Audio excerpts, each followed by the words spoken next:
And we are live on YouTube. And let me welcome everybody. And there's our council member on time too. Here we go. I'm going to let everybody in.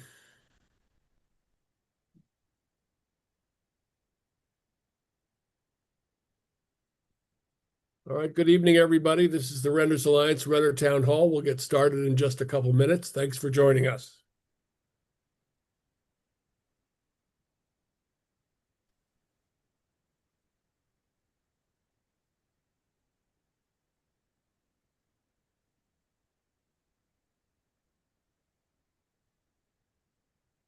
If you're just joining us, this is the Renters Alliance Renter Town Hall. We'll get started in just a moment. Happy Ash Wednesday to everyone who celebrates Ash Wednesday.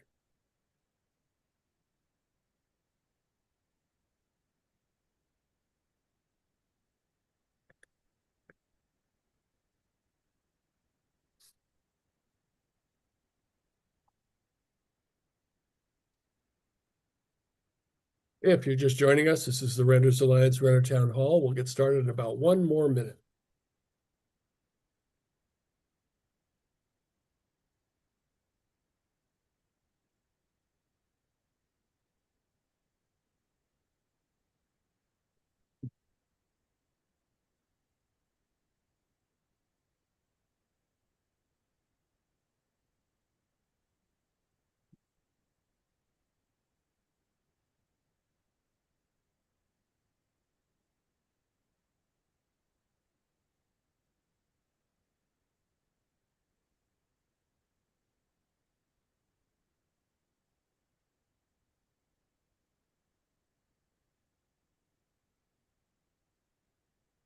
All right, let's get going. Good evening, everyone. My name is Matt Losack. I'm the co-founder and executive director of the Montgomery County Renters Alliance.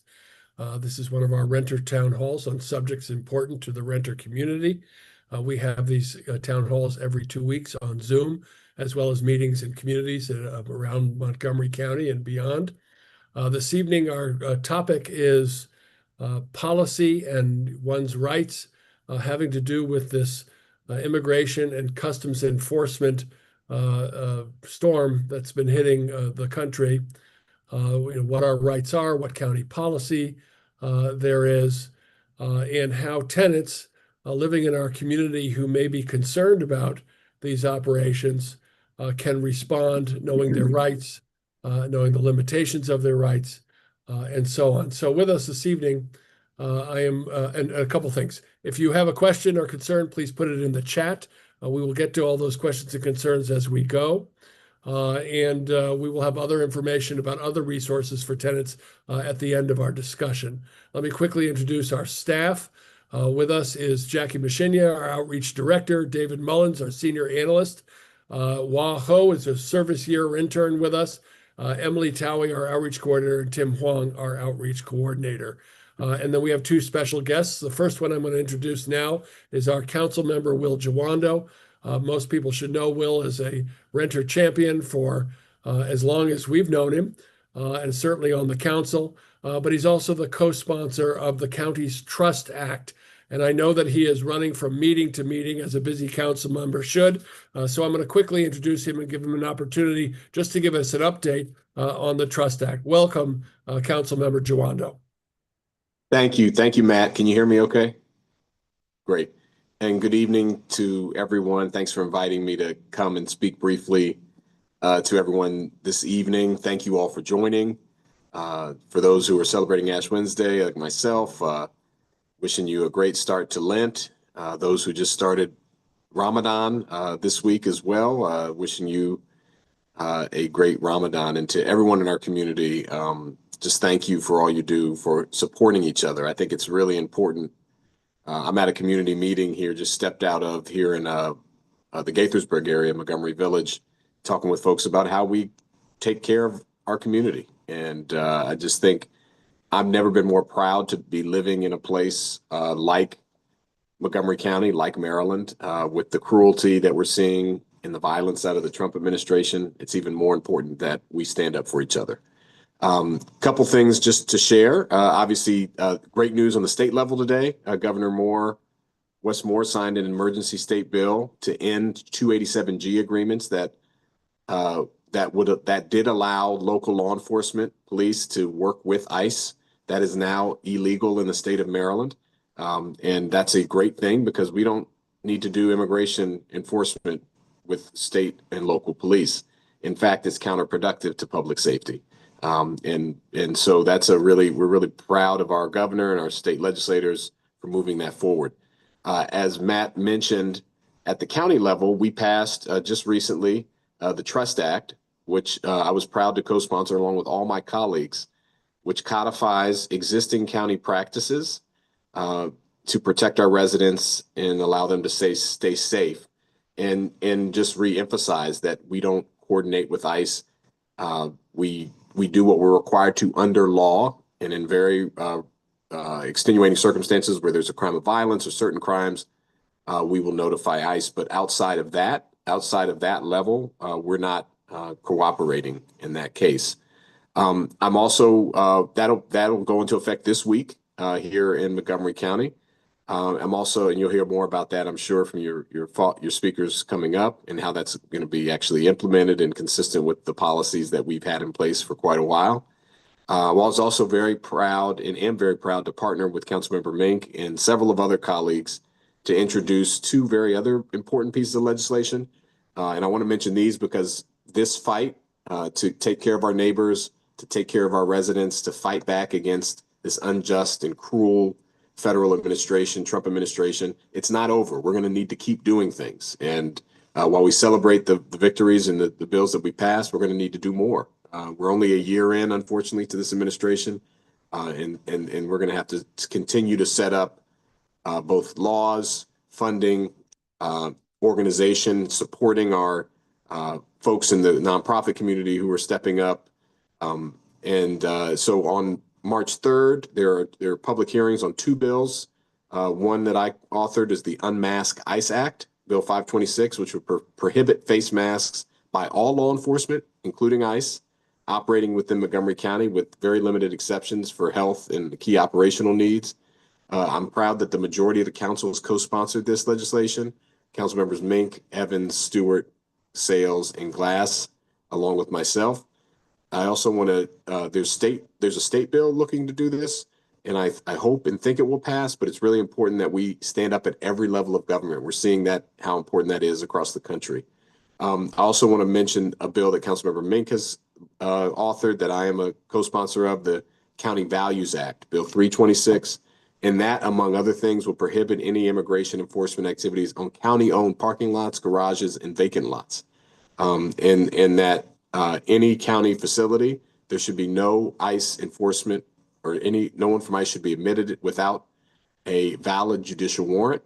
And it requires signage barring ICE from non-public areas, and requires staff training and enforcement for our county employees, as well as our county-owned parking lots, garages, and vacant lots. So a lot happening, but it's all premised around taking care of you, taking care of our residents. Our nearly 1/3 of our residents who are foreign born, and their children like me, and all the others in our community who are contributing in such a great way.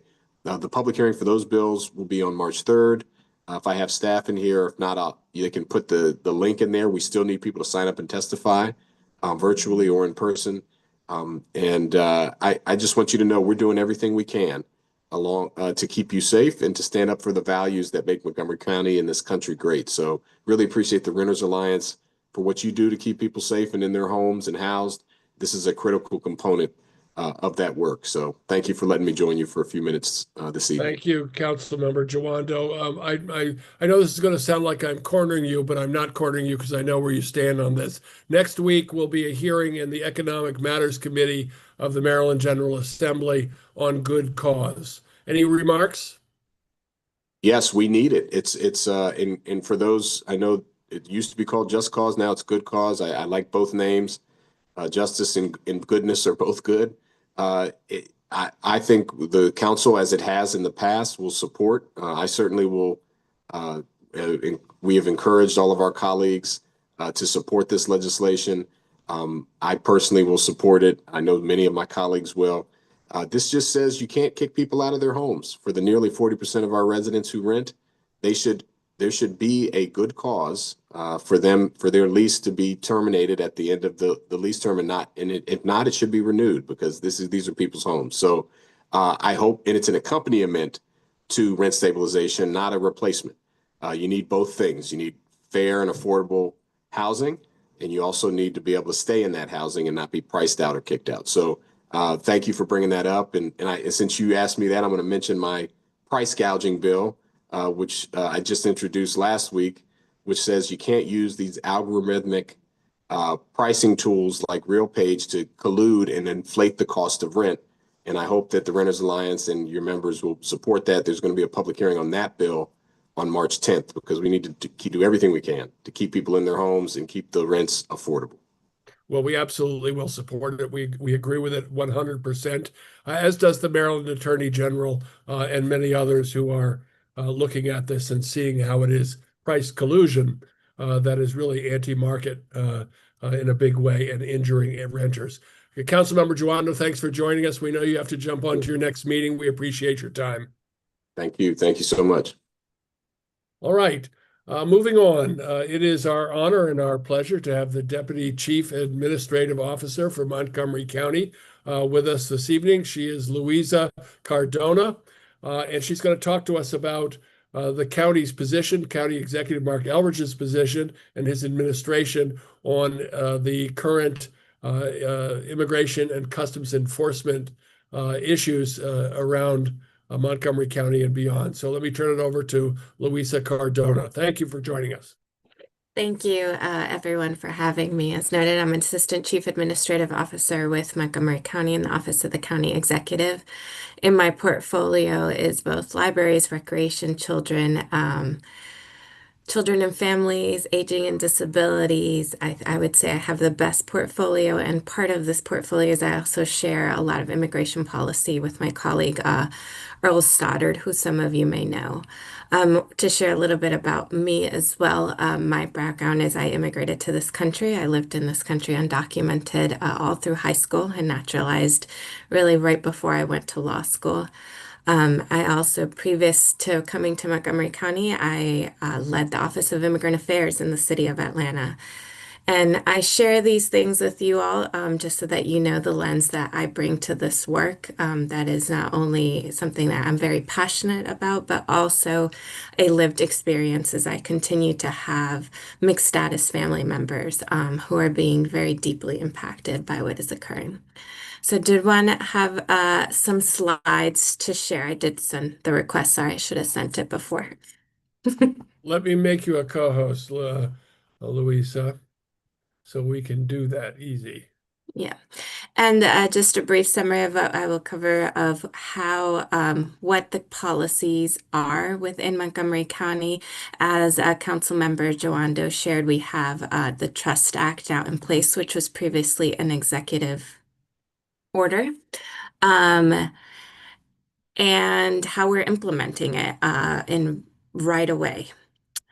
So I know a lot of everyone knows this, but I do want to highlight that Montgomery County, out of all the jurisdictions in the United States, which are over 3,400, is the most diverse when it comes to race and ethnicity. There is no one population that makes up the majority of our residents.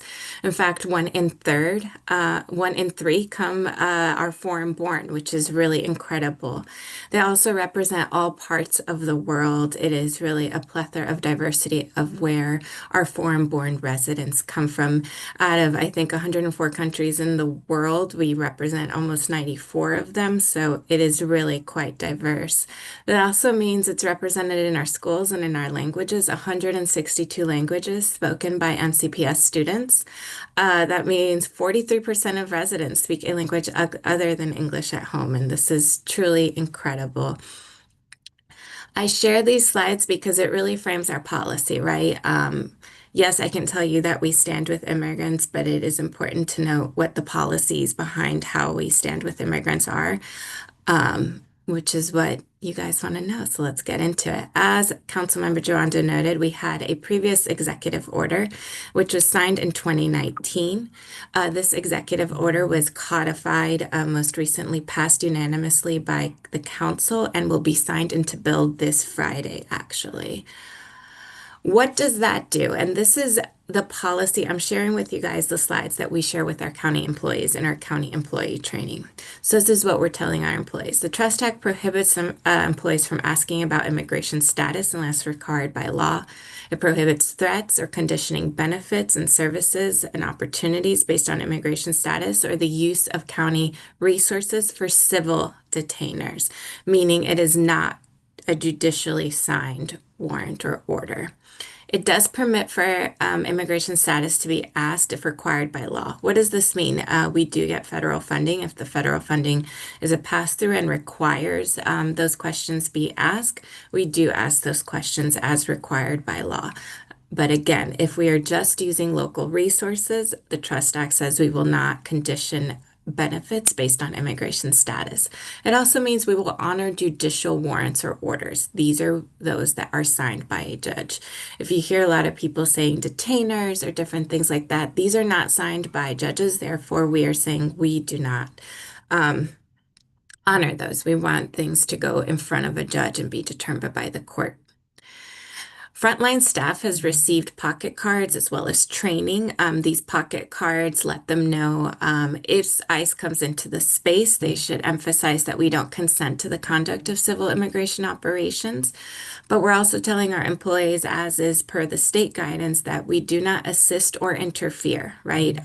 We are not necessarily going to stand in the way, but we are not going to assist either, meaning we're not handing things over that are not required unless there is a warrant, which is required. We're also asking our employees to collect information as they can for us to be able to then assist the individual who may be impacted by the detention. What does the Trust Act mean for you as a community member, though? It means that you can call police and report crimes without being asked about your immigration status, and it means you can request emergency services without fear. This is really important. This is why it's called a Trust Act, because we want to ensure that community members continue to feel safe, because when communities don't call police out of fear of immigration repercussions, it makes us all more unsafe. We want people to cooperate with police. We want our police to focus on public safety and not federal immigration law. It also means there are clear limits on what we do in immigration enforcement and that our county employees are not responsible for federal immigration enforcement. It means that your privacy is protected, that we will not ask unnecessary questions, that we will make sure that sensitive information is safeguarded, and that even if an individual is an inmate at a detention facilities, we will follow a very set process of when we are honoring judicial warrants and the circumstances which those detainers may or may not be honored. It also means equal access to county services, as noted before. It means that our services, if they're county funded, are available to anyone regardless of status, that you will not be threatened by a county employee based on your immigration status, and we're not going to ask about your status. Why this matters. I mean, again, this matters because we believe that our focus should be on local services and public safety. And we want people to feel safe reporting crimes, interacting with police, and accessing local services. We know that we need to work together as a community in order to thrive. I also wanted to share that we have implemented specific signage as required by the Maryland Values Act, which was passed last year. Therefore, you will start seeing these signs go up in county locations. The signs note very clearly that we don't consent to the conduct of civil immigration operations on the premises. Again, this is based on the Maryland State Values Act. These signs were required to be put on sensitive locations, which include libraries as well as health centers. We as a county have implemented a policy that it will go out on all county buildings. It also notes that we will designate what is a private space versus a public space because this limits both the operations in terms of when is a warrant required. ICE can enter any public space just like any police officer can. What about community and resources? Really, where we're putting our community who may be impacted or just needs more information or needs to be prepared, we direct them to the Gilchrist Immigrant Resource Center. The Gilchrist Immigrant Resource Center is not just an online resource. You can also go into their offices. They have a variety of locations. There is also a number that you can call. This number is accessible in multiple different languages. What information can be found? So the Gilchrist Immigrant Resource Center is not just in these locations. It can also now we've expanded it to all of these libraries where you can get additional information and resources on Know Your Rights in these local libraries. What information are we providing? Know Your Rights cards when interacting, what to do if a loved one is detained. And family preparedness is really what I want to highlight here. It's happening, right? We already see it happening in our community, and we know that detentions are likely to rise if ICE gets all the budget that is proposed. As detentions rise, we know that people are often seeking attorneys. However, the best recourse right now that we can offer individuals is be prepared. A family preparedness guide not only includes how to prepare if you are detained in terms of what will happen to your property, like your car or your apartment, as well as sharing important documents with your family members. Potentially, if you are a U.S. citizen and you believe you may be at risk of being detained for a variety of reasons, we also recommend doing this guide and sharing your information with loved ones that have passports, information to prove your residency and lawful status in this country. The family preparedness guide is also critically share how to protect, if you are detained, if you're an individual who is detained, where will your children go? There is a process where you can grant authorization for temporary transfer of not your legal rights as a parent, but if you are detained, an individual can take care of your child through a standby guardianship. This is really important if you have small children and you believe that you will be detained. Otherwise, there will enter Child Protective Services. So this is really important and something that we highlight. Gilchrist Immigrant Resource Center will also connect you to pro bono attorneys as well as a resource list. I just want to highlight, though, we all know that the need is very high and the ability to have pro bono attorneys right now is extraordinarily low, which is why family preparedness is so critical. It is also very low that there is a probability that even if you were to get an attorney, that you may be able to seek recourse through the courts. In previous administrations, there is a variety of options that were explored. Right now, those are dwindling ever more. We've seen individuals who even have status like TPS or asylum now being detained. And the courts are not always coming out on our side, which is why family preparedness, again, is so important. We also have direct county services that we are providing to families that are impacted by detention. These can be accessed through the Gilchrist Immigrant Resource Center and are provided through HHS partners. This includes intensive case management and really support services. So a family who has gone through detention is really strange because often they have lost a breadwinner. So they're at risk of being evicted because they cannot pay their rent. They're at risk of not being able to pay their bills. They maybe need food, mental health services. These support services are what we are helping provide through our HHS partnerships. If someone sees a detention, they often ask, what do we do? We're recommending you call the CASA Rapid Response Hotline. CASA is also connected to the network of our resource providers. Therefore, they can connect the family of those impacted with the county resources. But if you see an active detention, this is the best number to call. Again, diversity is not just something we celebrate, it is truly who we are, and it is why these policies and our trainings are so important to us. And we appreciate all the community feedback that we get on how to improve our services. Any questions? That's some important information. Thank you, Louisa. Folks, do we have any questions for Deputy Chief Administrative Officer Louisa Cordona?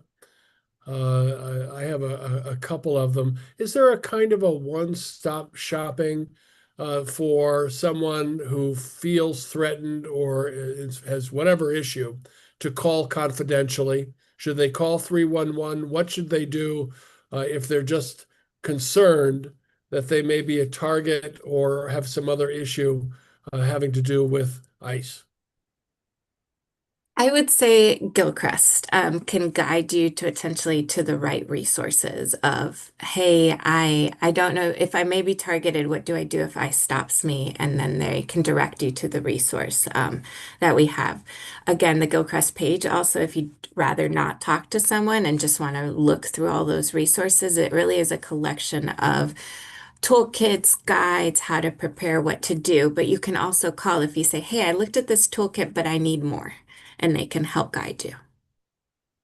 Okay, and also people should know that the Renters Alliance also has staff members who are fluent in Spanish, and we can help guide folks to where they need to go as well. Are the materials that you presented from the Gilchrist Center available electronically?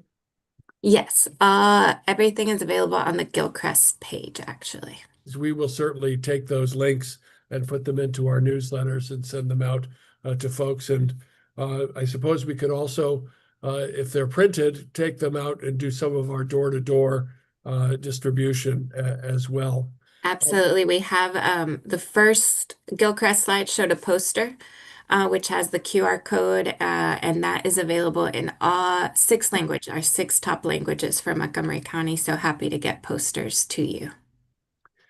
Has the county considered creating a special fund? I was struck in particular by what you said about people facing eviction because of the detention of a breadwinner. Is there any consideration for having a fund specifically for that through HHS? So yes, through the current HHS partner program, which went out through a grant, rental assistance is provided to families. I just want to be very cautious, right? It is a intensive case management process, which includes rental assistance Okay, in the funding. we're familiar with the caution and the care, and I don't want anybody listening to think that this is this infinite amounts of funds or that and so on. But there may be some assistance for this circumstance. Yes. Other questions, folks, for Louisa? There's a question, what if ICE shows up at a county facility? Who do you call? If ICE shows up at a county facility, who should they, as a resident, call? They should notify the staff there, because that staff then knows to call the senior county official, who will contact the office of the county attorney. It is the county attorney's office that will determine if the individuals have lawful warrants and can enter different spaces. However, I want to caution you, as noted, like they have the authority to enter public lobbies, spaces, or events where things are being held. We really cannot prohibit them from doing that, although our signage says we don't authorize the use of like federal civil detainers. This really comes into place in terms of them entering private spaces. But county staff should be trained, and frontline staff particularly have signage that they've been provided of who to call. So let's make sure people understand that, because I did get the impression based on the posters you had in your PowerPoint that this was a space that was a safe space because it's a county office, but actually it's not. So it's a public facility. ICE can conduct operations in a public facility. Yes. And they can apprehend and detain people in a county facility. In a public space, although we do not consent to this, as noted through the signage, we do not consent through Maryland law. It is lawful for them to enter public spaces. That includes lobbies, that includes events that may be county hosted. If they enter those events, I just want to be clear, we will do everything in our power to support impacted communities. However, we cannot stop it, right? Right. I just want to make sure people are clear that if you are concerned about your safety in terms of being detained by ICE, there isn't basically sanctuary in a public facility because ICE can operate there. Yeah, I mean, they can, and even the private spaces, right? Private spaces is where we say, okay, this is where we're saying we won't let you enter. Let's say they break down the door. Our staff are not going to physically stop it. We are saying we do not consent. We are saying we're going to fight this in court. We are saying this is unconstitutional. However, in terms of like what we as staff can do, that is limited. So can you define, if you can, the difference between a public reception area or public place like the foyer of a building versus somebody's office or something else? What is a public, quote, private space? That is a very good question, which many people are asking, and it is space dependent. But I would say for county facilities, a good rule is if an employee had to key you in, right? An employee badge was required. An appointment was required for you to enter the space. You had to pre-register for that space. All of those could be considered private spaces. We are looking into how do we make more spaces private in order for community to feel safer. Good to know. Any other questions for Luisa Cardona? Yeah, we had a couple requests for if the slideshow could be shared. We are recording this on YouTube so people can go back and watch it, but is there a link for people who want to go back and look at the slideshow specifically? I'd be happy to share with you all as a PDF. Thank Great. So we will share the link to the PDF, and we will also in our next newsletter, and everybody who's on this town hall will get our newsletter. We will share the link to the YouTube recording. And then- Any other questions for? Yeah, the looks like we had administrator? another clarifying question about Councilmember Kristen Minksville and asking if it would prevent ICE from coming into a building through a parking lot. I think they're asking Can you about answer that, Louisa? So what the bill is looking at in terms of parking lots is expanding how we say with the signage for the buildings into our parking lot spaces, saying we don't authorize civil immigration detention action in our parking lot spaces. That is what that bill is looking to do. Okay, and we'll have more information on that as we get to know the bill a little bit more and perhaps have one of the co-sponsors in to explain it in detail. Other questions for Luisa Cardona? All right, well, seeing none, first of all, thank you very much. So glad to see you in the position that you're in. Thank you. And we may have you back in the future, of course, but we appreciate your remarks, appreciate you keeping the public informed, and we wish you well in continuing this good work. Thank you so much, and thank you for everything that you all do. Always Thank you, involved. Louisa. So now we will turn to our next guest, also an expert in this area, Lucilia Giustiano, if I've pronounced that correctly.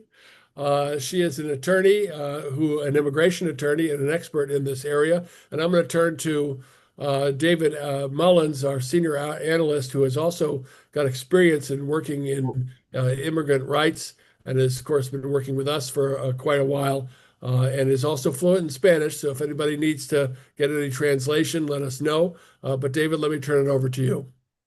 Yeah, no, thanks, Matt. And Lucilia, thank you so much for joining us this evening. I'll just reiterate that we just appreciate her time. She's an immigration attorney, practicing mostly in Frederick County and Montgomery County, I believe. And so we really appreciate her coming specifically because we have some questions we've been getting pretty regularly, and we're hoping that she could give us some insight into some of those as far as what people's rights are in their apartment and on a larger property. But Lucilia, if I could turn it over to you. I don't know if you want to give a little bit longer. I mean, just a little bit about your maybe background before we get into it, or introduce yourself a little more.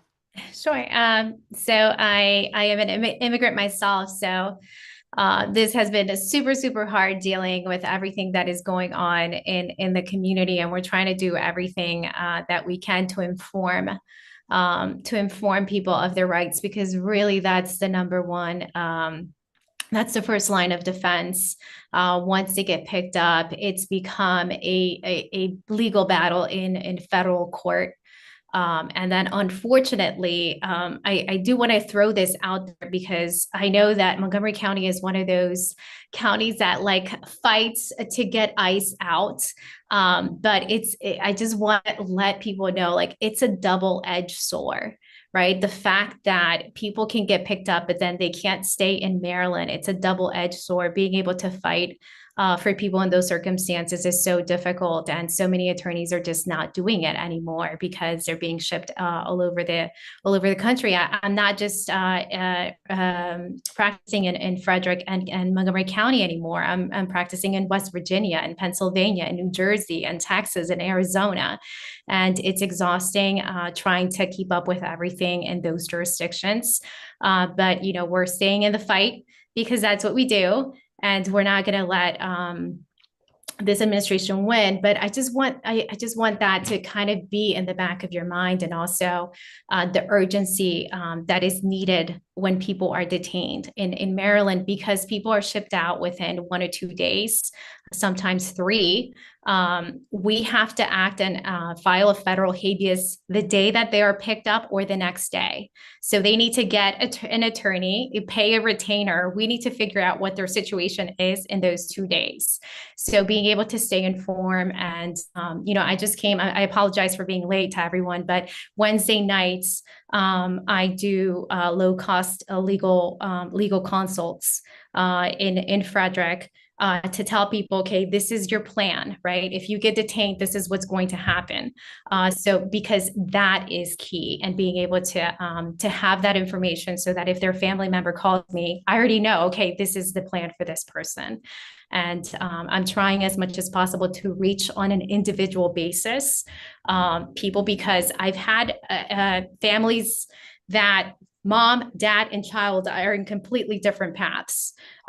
So just to stress that is truly needed. And even though they can't retain an attorney right now, just being able to know what the game plan is really, really important in these cases.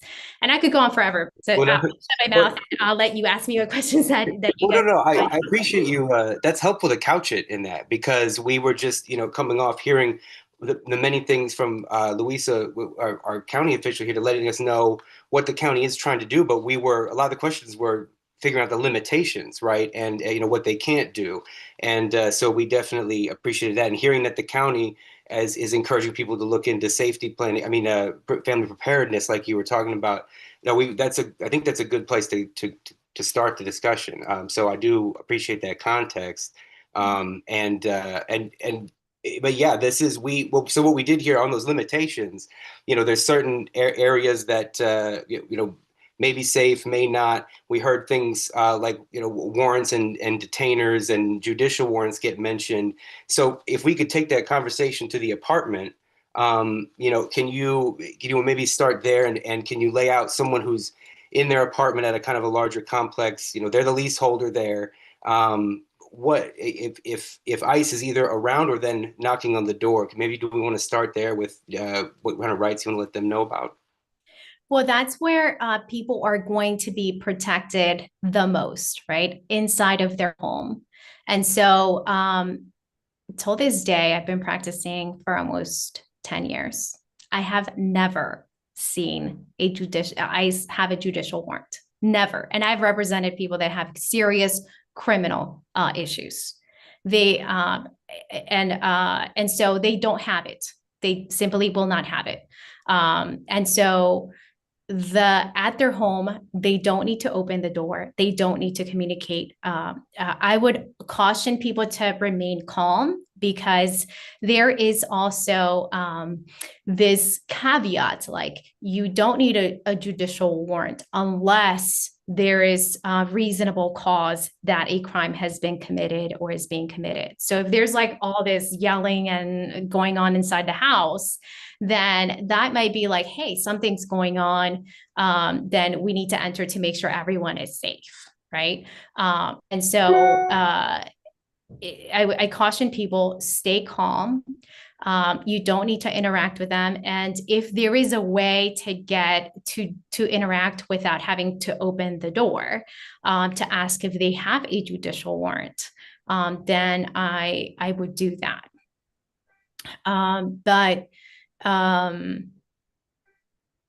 that's going to be where you have the most rights, right? Gotcha. And I have yet to have a case where they had a warrant and they came in. Where people are detained at home is when they open the door and they let ICE in, right? So to follow up on that point then, so if the door, you're saying if you can interact without opening the door, that's where you were saying to find out about the warrant, okay, you're still securing your rights. Once the door is open then whether they have that judicial warrant that you're saying they almost never do or not, that means they can what that authorizes them to come in and start doing their thing with everyone there? Yes. And so that authorizes them to come in. Again, the next protection is your knowledge. What do you know? Because the vast majority of my clients, they start answering questions, right? Or they start providing identification. They start providing IDs from their home countries. And so that establishes alienage. As soon as you tell an ICE officer, that you were born in a different country, right? Then they have cause to ask you for immigration documentation. And there is a variety of statuses and things that are not status. And so showing a work permit is not status in the United States, right? I just heard with the last speaker, like people that have DACA and that have TPS are getting detained. That's deferred action, right? It doesn't mean that they're not going to be put into removal proceedings. It does not mean that they cannot get detained. And so volunteering information is very dangerous. And I tell everyone that does not have a permanent residence or is not a US citizen to say, I will not provide information until I see my attorney. And that is it. Gotcha. So thank you. That's the advice. And that is the silence, unless you have also called a green card, the permanent resident or, US citizen, where you might feel that would make sense to you then, where someone might, but otherwise don't even get into it. The county did mention before that part of their preparedness is the libraries, other places should have these red cards that I think tell you do exactly what Lucelia just said. I want to speak to an attorney. I'm not saying anything. So if they gain access and they're starting to ask questions, thank you. That's okay. Going back to what if they're just on the property? I don't know if someone has heard that they're there or what have you. And as far as access from, there's kind of the outer gate at some of these apartments where the property management might become aware that ICE is on the property. I think maybe the biggest fear that will come in is can the property manager give access to the apartment? It sounds like the type of warrant might come into play there, but what do you, I mean, I guess it sounds like the advice is just kind of stay inside, but do you have any insight as to what a property manager maybe can do that's helpful, or they might do that may make it worse? Well, definitely having, allowing access to the apartment would only in any circumstance be able to happen with a judicial warrant, right? A landlord cannot access your apartment without your permission. Sometimes it requires advance notice. Most of the time it requires advance notice. And so for them to allow law enforcement, it would require a judicial warrant of the premise, listing specifically this apartment number. Okay. Right. And which we'll remind folks from earlier that is something that during these enforcement operations, the on-the-ground officers virtually almost never have, even for folks that may have a criminal history. They're going off these administrative warrants that are just not going to give them that access. You're saying then that's helpful. And then I also, think- yeah, go ahead. If I may, Lucilia, it might be something, folks, for us to make sure that our Department of Housing and Community Affairs is communicating to property staff and landlords that if ICE officers come to them and say, let us into these apartments, that is not sufficient to violate the privacy of a person's home. Yeah, and in the hallways, there are apartment complexes that can only be accessed with a key card. And I would say that that is not then a public space to enter that hallway. If it does not have a key card or some kind of a lock, then that may be deemed a public space. So that may be something that a landlord can do to add that extra security on the outer door of an apartment complex. That tracks exactly what Luisa was saying at a county facility. Maybe that would be the threshold. If there's a fob or something.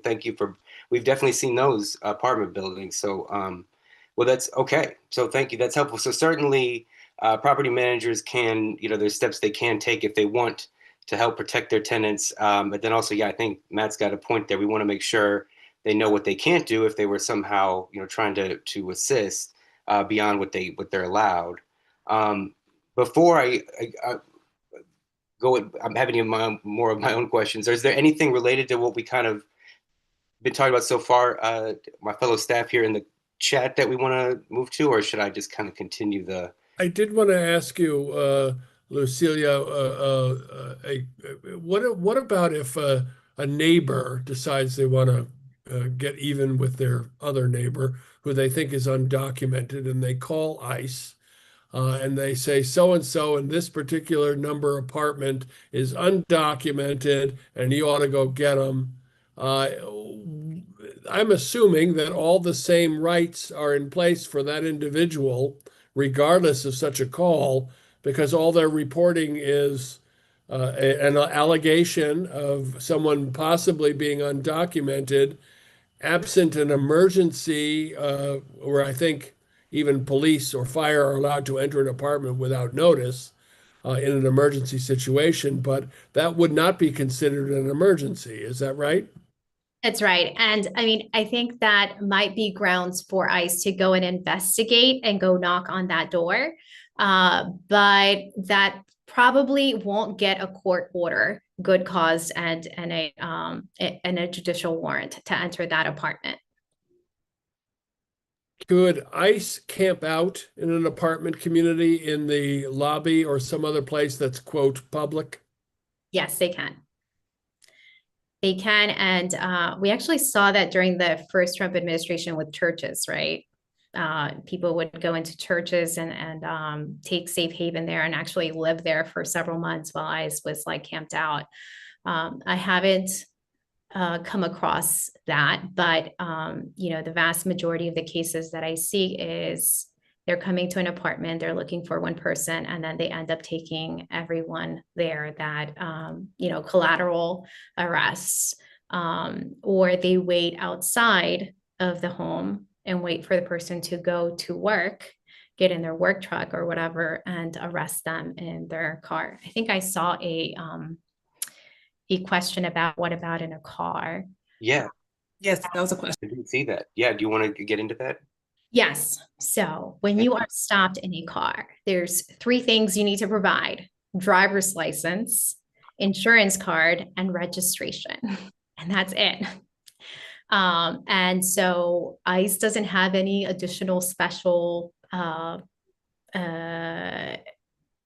requirements when they pull you over. And again, it's that person really asserting their rights to remain silent, to not answer, where are you from? And I'm seeing that a lot in West Virginia with their 287G agreement. A lot of people just getting pulled over and first question asked is, where are you from? Because you're Spanish and you are in a work truck.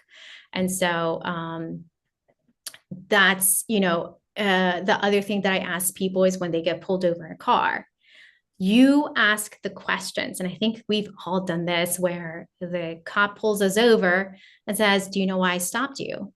And we're like, "Yes, I was speeding. I was going too fast." No, I do not know. I'm the one that should ask you, You tell me. "Why did you stop me? You know, what did I do, officer?" Right? And so I tell my clients, you are the ones that ask the questions. Why am I being stopped? Am I under arrest? If I'm not under arrest, am I free to leave? Right? So there isn't anything. I mean, I guess what's special when you get stopped with a car is that you are required to provide insurance, driver's license, and and those other Registration and insurance.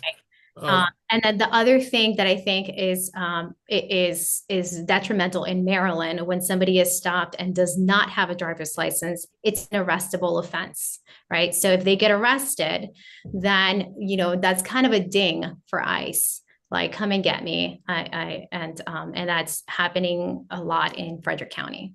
And If ICE is involved in pulling a person over, can they demand that the person get out of the car?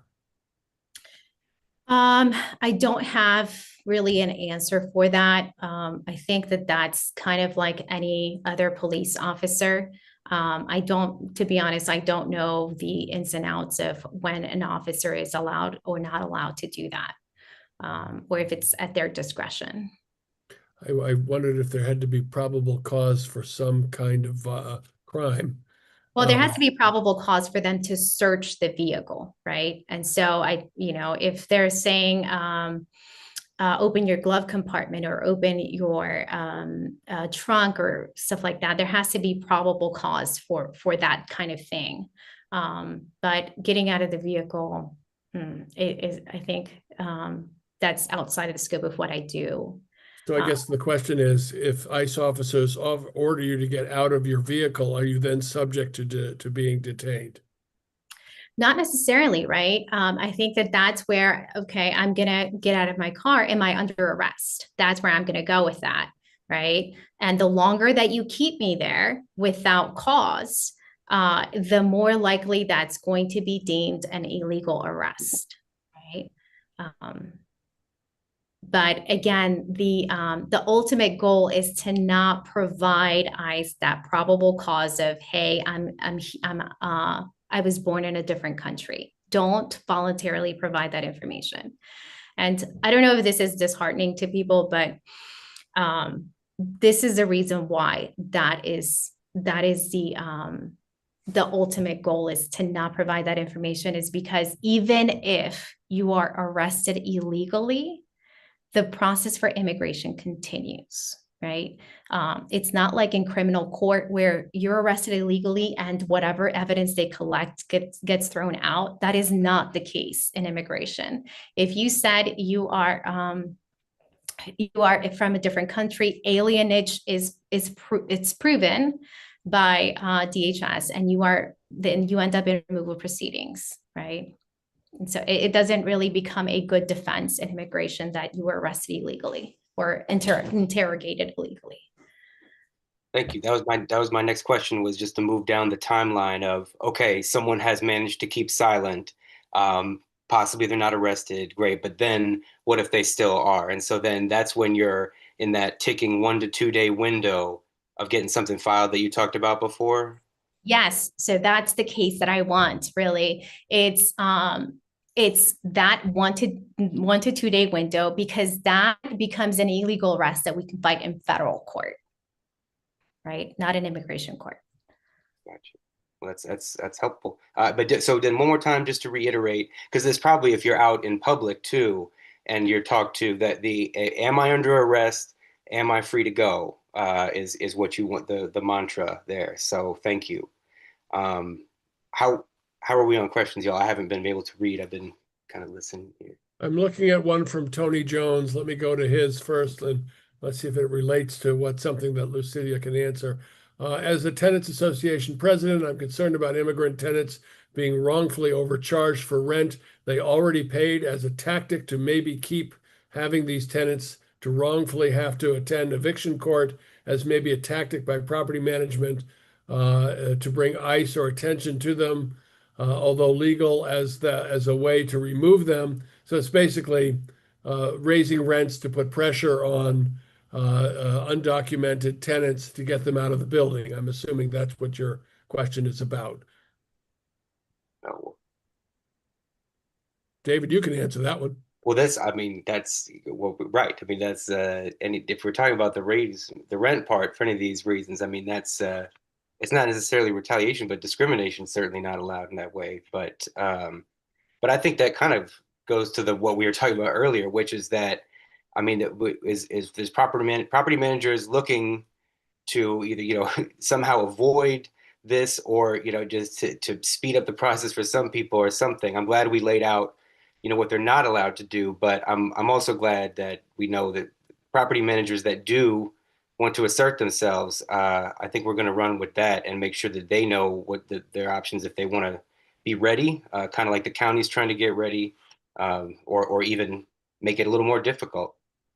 We've seen law for years. It's just nothing new, unfortunately, where we've had abusive property managers or landlords target low-income folks who are often disproportionately immigrant families with either threatening them with eviction if they complain about not getting promised or required services or maintenance, and now using the leverage of the ICE pressure to keep them quiet or to harass them out of the building. If any of that is happening to anyone we ask them to get in touch with us. We know exactly what to do with that kind of thing. And I doubt that any property management or landlord in Montgomery County, for sure, possibly Prince George's and other parts of the state, is going to want to be made famous for that kind of operation. So please let us know. But like any tenant, it is against the law to discriminate against any tenant because of your source of income. It is against the law to retaliate against a tenant for seeking your rights or promised or required services or for organizing a tenants association. So if you feel that that's happening for any reason, but also, of course, if you feel that they're going after you because you feel vulnerable, because you might be undocumented, let me know, let the Renters Alliance know, and we will assist you in that. What else do we have? There are some questions in Spanish. I know we, can't translate the whole thing, but I guess we could say just for people who speak Spanish to reach out to us. I'll just say that part in Spanish. Is that cool, David? Yeah, please. I'm just seeing these now. Yeah, go ahead. Yeah, entonces si habla español, puede, lo siento que esta presentación no está en español, pero si tiene alguna pregunta puede contactarnos. Alguien va a poner la información de contacto en el chat y podemos ayudarle otro tiempo. Great. And I think the second one said she's going to call, so that's good. It was about an eviction related question. So thank you, Tim. That's great. I think we got through our main question. Like, thank you for walking us through those scenarios. Is there anything else that you can maybe think of that we didn't cover that you're saying a lot to, especially tenants in multifamily places or a lot of larger households, just something that you want that we may have left out? Yeah, so I mean, I think often there's also like families living, like say in a townhome, they rent out the second floor and then the first floor and then the basement. I think having individual locks for those for those areas can also protect people from ICE coming in, or one family letting ICE in and then being able to have access. And I think signage is also important. So that they know, hey, this is a separate area of the house and, you're not authorized to enter. Because like I said, a lot of the times one person will let them in and then everybody's kind of in there on their own. So that might be a way to protect yourself as well if you live in that type of situation. The single family townhome rent, that's basement apartments. Thank you. No, that's a good point. Delineating private areas. We've heard that a lot of that tonight, and so I'm glad that people are starting to understand that, and we're getting the word out how to do that. Claudia asks, and I haven't seen this, but if your driver's license says not for a federal purpose, what does that mean in terms of this context? Does anybody know? So it means that you're not, that's not an ID that you can travel with on an airplane, that you cannot access a military base. As for that, it doesn't mean that you can't drive a vehicle, right? And so if you are driving and that's the driver's license that you have, you're going to be, drilled on that. But it's not, again, questioning somebody where they're born is not a normal question when you get pulled over. But that's what not used for federal purposes means. A lot of times, if you, for certain applications, you may need to provide additional documentation. It doesn't refer to nationality. It refers to the validity of the license in certain places. We have one more question, the host and panelists Yep. here, just to confirm. The question was, is the advice still the remaining silent advice, with an officer? Is that still the advice for question you're pending asylum or someone with a withholding of removal receipt? It sounded like before you said probably leaning toward don't show that and keep silent. Is that true, or what do you? Yes. Is that different? So, we are seeing people that have been following the law, that sometimes entered here lawfully, entered here on a visa, applied timely for their asylum application, have an asylum pending. Or this is just a case of mine. He was working with a work permit at his work site, and there was a raid, and he was arrested. And so that doesn't guarantee that you are not going to be detained, right? I have clients with pending green card applications get detained. And so the pending status, it used to be that, hey, you're in the system already, you're in a process, okay, we're cool with you.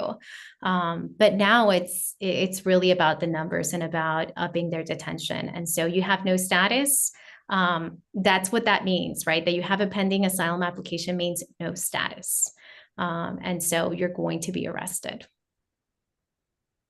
Thank you. So to reiterate, because just to remind people, unless you're a naturalized U.S. citizen or you have that permanent resident status, these temporal are not leading to arrest. So thank you for clarifying. Or if you're a student, right, or on a tourist visa, like that is. But if you have just a pending application. Oh, gotcha. Okay, so valid visa as well. You're looking at leaning towards showing that they'll probably shut things down. Okay, thank you. I was going to address the question about, do we know where ICE is going? And I say, of course we do not, but you can assume that they have information, most of it publicly provided information of where concentrations of immigrants live. And one can expect that they're going to follow that kind of targeting if they're going to do operations around here altogether. With any luck, the pushback that's going on will limit that a little bit, but we just don't know. What else, folks? Another question for our guest. Yeah, so another concern and a question about immigrant tenants in the building who are afraid to complain about issues like not having heat because they're worried about being targeted, and basically asking if a failure to pay rent judgment will become an issue with your immigration status. I can answer the second part of the question, which is, can property management remove a judgment?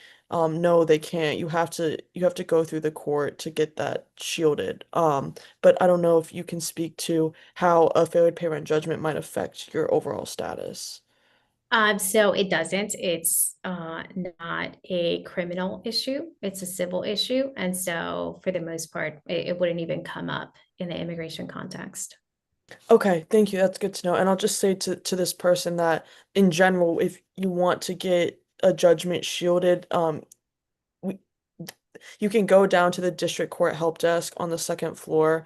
There's a new law that was passed that if your court case resulted in a dismissal, it should be automatically shielded. But I think the rule is after 1 year of receiving a judgment, you can petition to have it shielded and you can provide that reason. But like she said, it's not going to affect your immigration record, which is good to know. And Tony, I want to emphasize again, if you have any tenants that you know, for anybody, who was being retaliated against, not receiving services or having their rights violated for any reason by property management, then get in touch with us. We do this every day. And while there are good landlords and there are good property managers out there, those few that are not so good don't want to see us at their door. So please let us know, and we will do what we can to make sure that that is challenged and hopefully rectified.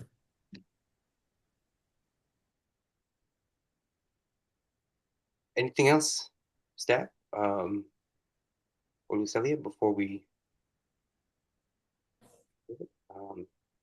Because if not, I just want to say thank you again so much, because this is just something that understandably we've just had a lot of questions while we're out there, whether we're talking to someone about their property manager or an eviction or something. This is, clearly something they need guidance on too now. And so thank you for being that person here for us tonight. And we will put Lucelia's information in the chat one more time. But otherwise, I'll just say thank you again, and we appreciate the work you're doing. Thank you. It's my pleasure. And thank you as well for, continuing to inform the community. It's very much needed.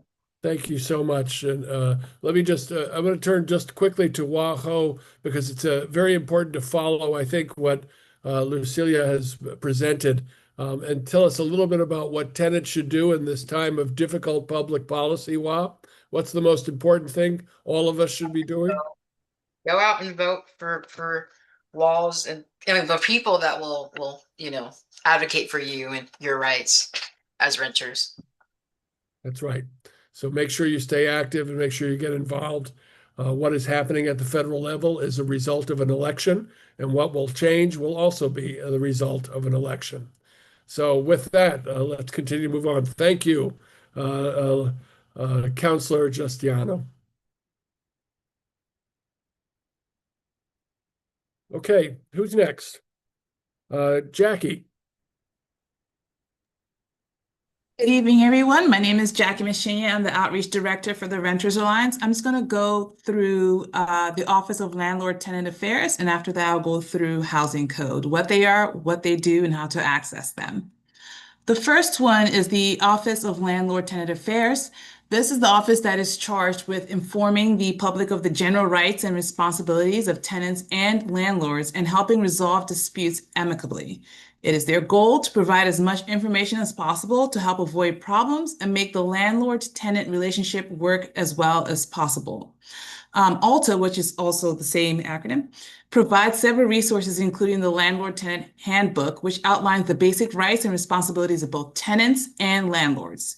They also provide an ordinary wear and tear booklet, information regarding the eviction process, including eviction prevention, rights for those that rent rooms, and sample leases, notices, and termination letters. So if you would like to file a complaint against your property management for something that hasn't been resolved, a tenant organization, or a landlord who believes there's been a violation of landlord-tenant law is free to file a formal complaint with ALTA. ALTA will then investigate the complaint and provide mediation. It is imperative, though, that before filing a complaint that you try to work with the property manager or the tenant first. If complaints are unable to be resolved in mediation, the case is referred to the Commission of Landlord-Tenant Affairs. In order to access ALTA, you can call MC 311, or you can follow the link that's in that chat there, or you can even, sorry, I'm going to add this in here. There's an email called alta.intake@Montgomery County. You can even send them this email if you just have general questions. All right, moving right along, I'm going to talk about housing code enforcement. Housing code enforcement, also known as code enforcement, is tasked with working to preserve and improve the quality of life in Montgomery County by ensuring that neighborhoods and housing are maintained in good condition. Code enforcement is responsible for administering the following laws in Montgomery County Code. Chapter 26, Housing and Public Building Maintenance Standards, Chapter 48, Solid Waste, and Chapter 58, Weeds. Housing code inspectors investigate complaints, perform legally required and authorized inspections, and educate county residents regarding their rights and responsibilities in the area of property maintenance. Landlord-tenant affairs and code enforcement often work together to assure that tenants' rights are protected and that their rental housing meets the standards established by Montgomery County. Again, you can reach Housing Code by calling 311, or you can access them directly at their website, which is in the chat as well. And I'm going to pass it on to Emily to talk about access to counsel and eviction. Thanks, Jackie. Well, we're lucky to hear from two different attorneys tonight. So it's a great segue to the Access to Counsel and Evictions program. This is a state program that offers free attorneys to low-income renters facing eviction. So if you have received a court summons, we highly recommend reaching out. You can either call 211 to do intake and be routed to a local provider, or you can call one of the providers directly, and I'll put their information in the chat. Those are Maryland Legal Aid, CASA, and Community Legal Services. It's highly recommended from all those providers that you call them sooner rather than later, as soon as you get a court summons. If They they know. do, Or so- notice of intent, 10-day notice even now, right? They can call 211, I think. for 211, but not for the individuals. No, not well, 211 or probably 211, so they can tell which individual takes it that early. Yeah. Sure. Yeah. So the sooner the better. The sooner you contact them, they can see if they can assign your case. And if you have documents to share, they can start to prepare your case. If you're not able to get in touch with them, Maryland Legal Aid and CASA, they do sometimes offer same-day representation. So if you go down to the court, you might see the lawyers at the end of the hallway that you can go up to them and see if you can do intake. But of course, that will not give them as much time to prepare. So you want to get in touch with them as soon as you can. And hopefully they can see if they can get you continuance, get you some more time. There's another legal resource is the District Court Help Center, which I had mentioned earlier, for the question about shielding judgment records. That's on the second floor at the District Court in Rockville. If you don't have an attorney and need to represent yourself or have questions about filing documents, you can go down to them. They can't represent you, but they can give you advice and help you fill out the forms.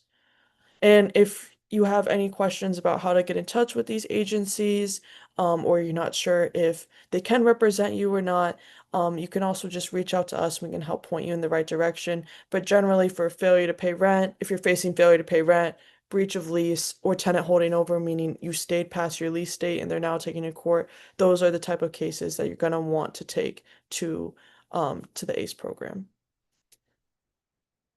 And I'll pass it over to Tim. Great, thanks, Emily. So we've talked a lot of issues throughout the presentation, and if you have any questions about how to file complaints or how to access any of these resources, we're more than happy to help you. We'll drop our contact information in the chat, our email address, and our phone number. Feel free to leave a message on our phone number. Yeah, did you want me to go over tenant associations, Matt? Yeah, well, I'll do it just to wind up quickly. One of the things that we believe is very effective in working in renter communities is for renters to act collectively, both to share information amongst your neighbors, to build community so that you welcome new people to the community, keep information going about how your community is thriving, and also to address collectively issues you might have in your apartment community. So both complaints that need resolution, as well as creating neighborliness and community. And that means forming tenants associations. We would like to see a tenants association in every renter community throughout the state and beyond. And that's what we've been doing for 16 years since we were founded.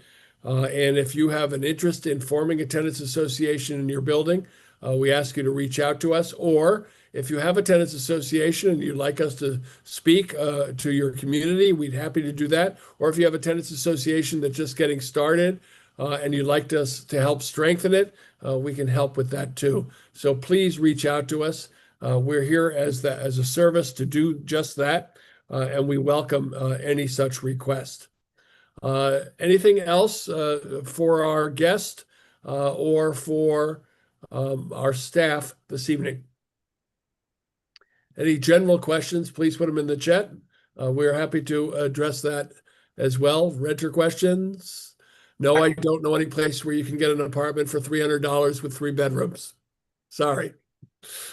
I can mention that at the top of Councilmember Jawando, the hearings that he mentioned for the other county immigration bills were March 3rd, if y'all want to look that up. But that was. All right, well then let me wind up by saying, first of all, thank you again to Lucilia Justiniano. If I pronounced it incorrectly, I hope I put the correct spelling in the chat. A terrific attorney and an ally in our effort to keep people stable and safe. I want to thank Councilmember Jawando for his championing of renters' rights as far long as we've known him, and in particular, his recent support for the anti-algorithmic rent increases that we're seeing that also the Attorney General is opposing, and we will support that legislation.